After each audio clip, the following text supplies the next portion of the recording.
UP और उत्तराखंड की खबरों के लिए एबीपी गंगा को सब्सक्राइब करें और बेल आइकन दबाएं। उधर फरार आईपीएस मणिलाल पर बड़ी कार्रवाई की तैयारी चल रही है। कोर्ट से पाटीदार के खिलाफ एनबीडब्ल्यू लेने का प्लान है। नॉन वेरिएबल वारंट के बाद कुर्क होगी आईपीएस मणिलाल की संपत्ति। हाईकोर्ट से राहत न मिलने के बाद कार्रवाई के आदेश दिए गए हैं। तो बहुत बड़ी खबर, फरार आईपीएस मणिलाल पर बड़ी कार्रवाई की तैयारी चल रही है।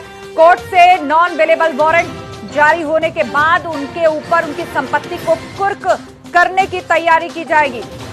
महोबा की घटना के बाद से फरार है मणिलाल पाटीदार, ना तो एसआईटी के सामने पेश हुए हैं।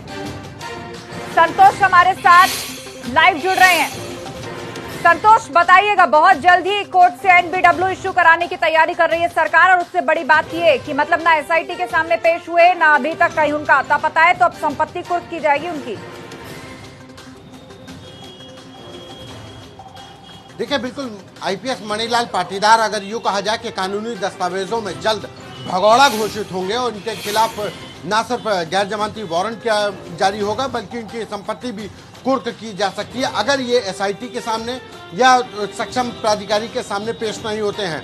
आईपीएस मणिलाल पाटीदार के खिलाफ जो एसआईटी जांच की गई उसके लिए बाकायदा उनको वक्त दिया गया कि वो अपना पक्ष रख सकते हैं, लेकिन उन्होंने ना तो एसआईटी के सामने अपना पक्ष रखा और ना ही कार्रवाई के बाद जब एसपी महोबा के पद से पाटीदार हटाए गए तो उन्होंने डीजीपी मुख्यालय पर संबद्ध किया गया, लेकिन डीजीपी मुख्यालय में भी उन्होंने अपना अटैचमेंट यानी कि वहां पर अपनी आमद दर्ज नहीं कराई है, वहां पर भी वो अटैच नहीं है। यानी कि कानूनी दस्तावेजों में अभी पाटीदार फरार घोषित होंगे और उसके खिलाफ एनबीडब्ल्यू की कार्रवाई सुनिश्चित कराई जा रही है। डीजीपी के द्वारा इस पूरे मामले में आवश्यक निर्देश दे दिए गए हैं, क्योंकि हाईकोर्ट के द्वारा जो मणिलाल पाटीदार ने अपील की थी कि एफआईआर खारिज की जाए, उसको हाईकोर्ट ने खारिज कर दिया। वहीं अरेस्ट स्टे के लिए जो अपील की गई थी उसको भी किनारे कर दिया। यानी कि मणिलाल पाटीदार को कहीं से भी राहत नहीं मिली और उसके बाद से अब उनके खिलाफ एनबीडब्ल्यू दाखिल होगा और एनबीडब्ल्यू के बाद उनकी संपत्ति कुर्क की जाएगी। जी हाँ, बिल्कुल, संपत्ति कुर्क की जाएगी और सरकार तैयारी कर रही है कि कोर्ट से एनबीडब्ल्यू वारंट जल्द ही इश्यू कराया जाए और उसके बाद उनकी संपत्ति पर भी कुर्की होगी। संतोष, बड़ी बात यह कि ना तो एसआईटी के सामने गए और ना ही डीजीपी हेडक्वार्टर जाके अपना पक्ष उन्होंने रखा, लेकिन पूरे मामले को यदि विस्तार से समझे, हमारे दर्शकों की जानकारी के लिए इस पूरे मामले को विस्तार से बताएं कि कितनी गंभीर भूमिका उनकी निकल करके सामने आई, जिसके बाद एक तरफ फरारी काट रहे हैं और दूसरी तरफ अब सरकार तैयारी कर रही है एनबीडब्ल्यू की।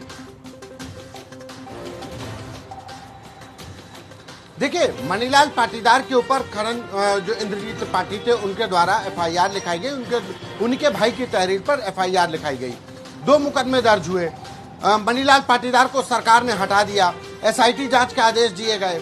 एसआईटी ने भी उनके तलाश में उनको नोटिस भेजे गए, उनके जो डीजीपी ऑफिस में जो उनका पता है वहां पर टीमें भेजी गई कि आप अपना पक्ष रख दीजिए। ऐसा नहीं कि मणिलाल पाटीदार को पक्ष रखने का मौका नहीं मिला, लेकिन मणिलाल पाटीदार कानून को किनारे करके शासन प्रशासन जो उत्तर प्रदेश सरकार है उसको धता बताते हुए ना तो एसआईटी के सामने गए और ना ही वो किसी और अधिकारी के सामने।